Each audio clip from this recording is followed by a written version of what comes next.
যথাগ্নে দাহিকা শক্তি রামকৃষ্ণে সমাজ্ঞয়া সর্ববেদ্বা স্বরূপাং তং শারদাং প্রণমাম্যহম। আনন্দরূপিণী শতরূপে সহদা বইয়ের বিষয় অধ্যাপক নলিনীরঞ্জন চট্টোপাধ্যায়। পরের অংশ।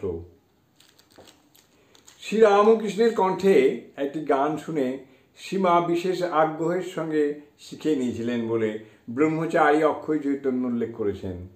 যদি কিশোরী তোমার কালা চাঁদের গোকুল চাঁদের উদয় ঘুচিল হৃদে, দুঃখ কে নাসিবে আর, কৃষ্ণ বই আঁধার, কৃষ্ণপক্ষে এখন থাকবি রাধে।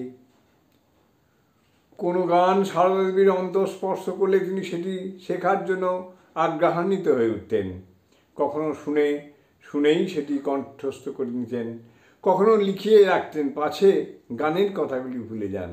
একবার স্বামী তপানন্দের কাছে রাধাভাবের একটি গান শুনে অত্যন্ত আগ্রহের সঙ্গে লিখে যান, হৃদি বৃন্দাবনে আমারই কারণে সর্বনাশা বাঁশি বেজেছে এবার, তাঁরে জানি না তো বুঝে ভুলি লোকলাজে, পাগলিনী ধাই অভিসারে তাঁর। জয় মা।